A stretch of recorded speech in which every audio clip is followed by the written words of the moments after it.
Saiban dining টেবিলে বসেছে। আজকে ভাত খাওয়ার ইচ্ছে নেই তার।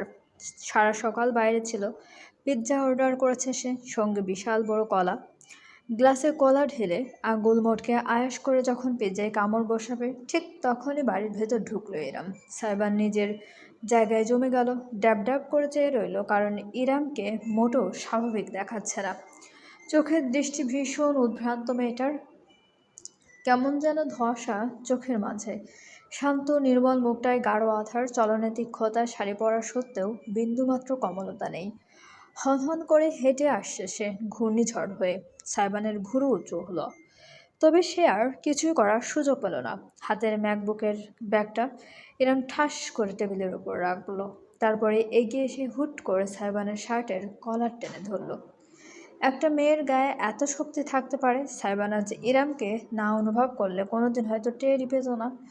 এক ঝটকায় চেয়ার থেকে টেনে তাকে দাঁড় করিয়ে ফেলল ইরাম। ক্রুদ্ধ চোখে চেয়ে গর্জে উঠল, আমার অতীত নিয়ে কথা বলার অধিকার তোমাকে কে দিয়েছে? সাইবান হতভম্ব হয়ে পড়ল। চোখ মেলে অসহায়ের মতো তাকিয়ে রইল সে অর্ধাঙ্গিনীর দিকে। ইরাম তার কলার ধরে ঝাঁকিয়ে ঝাঁকিয়ে চেঁচিয়ে উঠল, আমার এক্স হাজব্যান্ডের পরকীয়া করে আমার প্রেজেন্ট হাজব্যান্ডের সাথে আমার ঝগড়া চলে, এটা বাইরের মানুষ জানবে কেন? কেন জানবে আলাদিন? জবাব দাও। তোমার এত বড় স্পর্ধা, তুমি আমার অগোচরে ঘোরের কথা বাইরে পাচার করো? You idiot, irresponsible, immature, insufferable boy. Shut the fuck up right now, selfish one. পাল্টা চিৎকার করে উঠল সাইবানো। দুজনে যেন আজ দুজনার মাথা খুইয়ে বসেছে।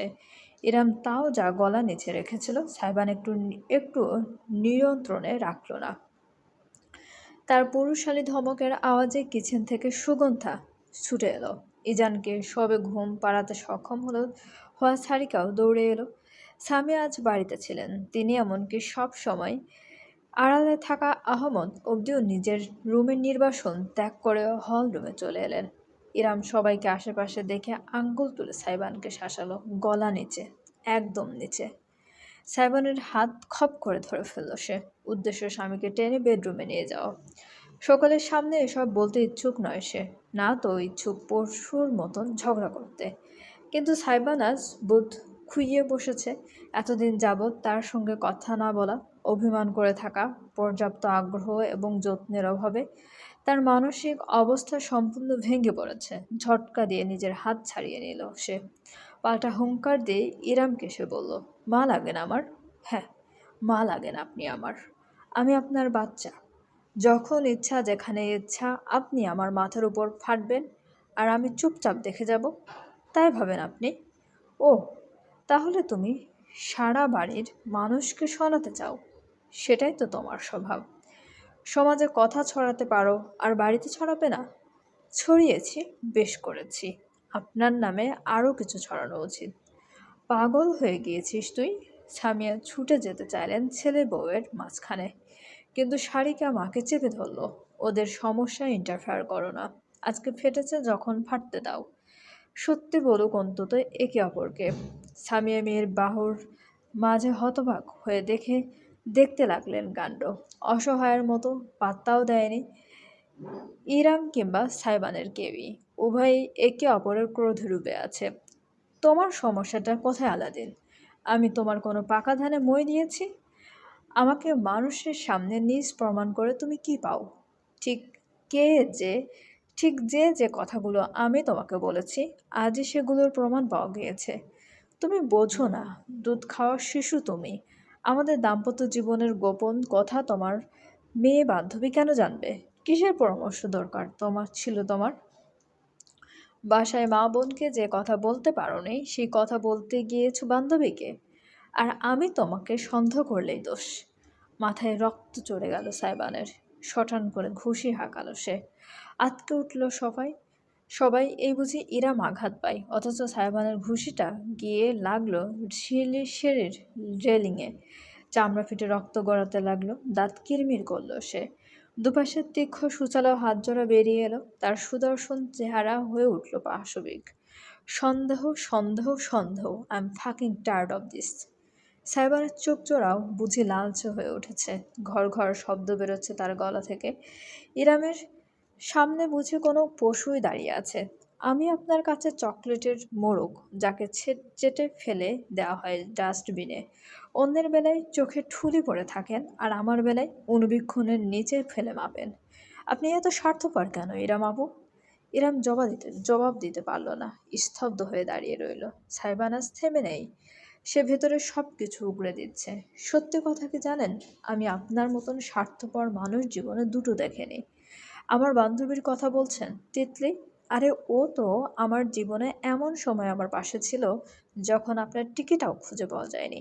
আপনি তার তখন নিজের সংসারে নিজের স্বামীর সাথে আয়েশ করছিলেন। আপনি কি বুঝবেন আমাকে, আমার বন্ধুত্বকে, আমার প্রায়োরিটিকে? আপনার শিক্ষা দীক্ষা সব ভুয়া। আপনি জানেন শুধু মানুষকে ব্যবহার করতে। আমাকে বিয়ে করে ব্যবহার করে যাচ্ছেন ইচ্ছামতো। আমার টাকা, আমার নিরাপত্তা, আমার সব কিছু আপনি আর আপনার ছেলে মিলে দুজন লুটেপুটে নিচ্ছেন। এরপর সুযোগ বুঝে একটা সময় চলে যাবেন। লজ্জা করে না আপনার? কোনো দিন সংকোচ হয় না? সাই দ্য হেল! এবার অতিরিক্ত বলছিস তুই। সারিকা অবধি আর না বলে থাকতে পারল না। তবে সাইবান বোনের দিকে ঘুরেও তাকালো না। আহমদ মেয়ে স্ত্রীর পাশে থামে হেলান দিয়ে বিনোদনের সঙ্গে দেখতে দেখতে মন্তব্য করলেন, এটা আজ না হয় কাল হওয়ারই ছিল। তুমি এই পরিণতি ডেকে এনেছো, দেখেছো সামিয়া? হাতের মুঠো শক্ত করে ফেললেন সামিয়া। এই মুহূর্তে স্বামীকে আর কিছুই বলতে পারলেন না। তার চোখে অশ্রু টলমল করছে। সাইবান এবং ইরাম কেউই আর পরিবারের জন্য থেমে নেই। ইরাম অবশ্য নিশ্চুপ, কিন্তু সাইবানের একটা কথাও আজ মাটিতে পড়ছে না। সে ক্লান্ত। বারবার অতীতের দোহাই দিয়ে সিম্প্যাথি কামাতে আসবেন না। এই পৃথিবী দয়ালু না। কেউ আপনাকে দয়া করবে না। আমাদের সবারই কোনো না কোনো অতীত আছে। পার্থক্য শুধু আমরা অতীত নিয়ে পড়ে থাকি না। সেখানে আপনি অতীত থেকে বেরই হতে পারছেন না। বিশ্বাস করতে না চাইলে বিয়ে করেছেন কেন? নাচতে নাচতে তো আমি যাইনি আপনার কাছে। অসহায় হয়ে আপনি এসেছেন। আর যখন আমি আপনার সাথে অ্যাডজাস্ট করে নিতে চাইলাম, তখন আপনার সব সন্দেহ শুরু হয়ে গেল। হ্যাঁ, যান, আমি বাইরে প্রেম করি। আপনাকে রেখে বাইরে ৫টা ১০টা প্রেম করি। তিতলি আমার গার্লফ্রেন্ড। আপনাকে ডিভোর্স দিয়ে আমি ওকেই বিয়ে করব। কারণ আপনার মতো বউ থাকা আর না থাকা সমান। ইরম তাকিয়েই রইল সাইবানের দিকে, নিষ্পলক। সাইবান এখন রীতিমতো কাঁপতে কাঁপতে কথা বলছে। রাগ, দুঃখ, হতাশা সব বাঁধ ভেঙে বেরিয়ে পড়েছে। আপনি আমাকে বিশ্বাস করেন না, এক ফোঁটা বিশ্বাস করেন না। সারা দুনিয়া বিবস্ত্র হয়ে আমার সামনে ঘুরে বেড়ালেও আমার পৌরুষে আমি একটা আঁচ আসতে দেব না। আমার সেই ক্ষমতা আছে, সেই ধৈর্য, সেই অধ্যবসায় আর সেই শিক্ষা আছে। কিন্তু না, আপনি তো বুঝবেন না। পরকীয়া, বিশ্বাস ভাঙ্গা, এইসব শব্দই তো চিনে নিয়েছেন আপনি, তাই না? আপনার আগের স্বামী আর আমি একই মানুষ আপনার কাছে, স্রেফ জানোয়ার। এই জানোয়ারকে শুধু ব্যবহার করে যান। বিশ্বাস ভরসা করতে হবে না। অতীত নিয়েই থাকুন আপনি, ট্রমাতেই বসবাস করুন। স্বার্থপর মহিলা। সাইবান হাঁপাচ্ছে। তীক্ষ্ণ চোখে চেয়েই সে হঠাৎ করে জমে গেল। ইরামের চোখ যারা টলটল করছে। অশ্রু জমেছে ঠিকই, কিন্তু উপচে পড়ছে না। অদম্য শক্তির জোরে সাইবান চোখ পিটপিট করলো। বুকের ভেতর দামামা বাজলো তার। শেষ, শেষ, শেষ। সব কিছু শেষ করে ফেলেছে সে। আমি স্বার্থপর, আমি অবিশ্বাসী, আমি সন্দেহ করি। ঠিক বলেছ আলাদিন, আমি তেমনই। ইরামের কণ্ঠ খানিক কাঁপল। সাইবানের সামনে বুঝি তার গোটা দুনিয়া গুড়িয়ে গেল। হাত তুলল সে, কিন্তু ইরামকে ছুঁয়ে দেওয়ার আগেই সেই হাত খপ করে ধরে ফেলল ইরাম। তাকে টানতে টানতে সিঁড়ি বেয়ে উপরে নিয়ে গেল। বাড়ির প্রত্যেকটা সদস্য স্তব্ধ হয়ে শুধু তাকিয়ে থাকতে পারল। একটা বাক্য খরচ না করে ইরাম সাইবানকে সোজা নিজেদের বেডরুমে নিয়ে গেল। ধাক্কা দিয়ে ভেতরে ঢুকে দরজাটা বন্ধ করে দিল। সাইবান ভারসাম্য হারিয়ে বিছানায় বসে পড়ল। ফিরে তাকালো, আর মুখোমুখি দাঁড়ালো ইরাম। ডাগর ডাগর চোখে তীব্র ক্ষোভ এবং অশ্রু নিয়ে অভ্যস্ত ঘৃণার চোখে দেখল সে সাইবানকে। স্বামী তুমি আমার, তাই আমার শরীর দেখার অধিকার জন্মেছে তোমার। আপু, বিড়বিড় করতে পারল শুধু সাইবান। তারপরে অবিশ্বাস্য ঘটনা ঘটল। একটানে বুক থেকে শাড়ির আঁচল সরিয়ে ফেলল ইরাম।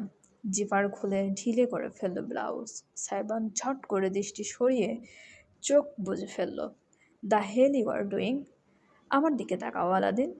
ইরামের আদেশে চোখ খুলতে বাধ্য হলো সাইবান। অত্যন্ত সংকোচ নিয়ে মুখ ঘুরিয়ে তাকালো। সেখানেই তার পৃথিবী থমকে গেল। ইরামের কোমরে একটা হালকা ক্ষতের দাগ। কাপড় সরিয়ে ফেলায় তার উন্মুক্ত উদর জুড়ে লম্বা একটা তীক্ষ্ণ দাগ দেখা গেল, যেন অনেক সময় নিয়ে যত্ন করে মাংস কাটা হয়েছে। বুকের দিকটায় ঢেউ খেলানো এলো পাথারি পড়ার দাগ। আরও অনেক কিছুই আছে, কিন্তু সাইবান দেখার সাহস পেল না। তার এই হৃদস্পন্দন থমকে গিয়েছে। ইরামের অশ্রু অবশেষে গড়িয়ে পড়ল। নিজের বুকে হাত চেপে সে বলল, যে পুরুষ নিজের মুখে ভালোবাসার কথা বলতে বলতে শরীরে এই দাগ দিতে পারে, সেই পুরুষ জাতিকে এত সহজে বিশ্বাস করি কি করে? বলতে পারো আমার আলাদিন? চলবে। গল্পটি চলাকালীন বিজ্ঞাপনগুলো আপনারা অবশ্যই পুরোপুরি দেখবেন এবং আমাদের চ্যানেলটা প্লিজ সবাই সাবস্ক্রাইব করুন। গল্পটি ভালো লাগলে অবশ্যই সবাই লাইক, কমেন্ট এবং শেয়ার করতে ভুলবেন না আপনাদের প্রিয় মানুষগুলোর সাথে। এবং আমাদের চ্যানেলের সঙ্গে থাকার জন্য সবাইকে অনেক অনেক বেশি ধন্যবাদ।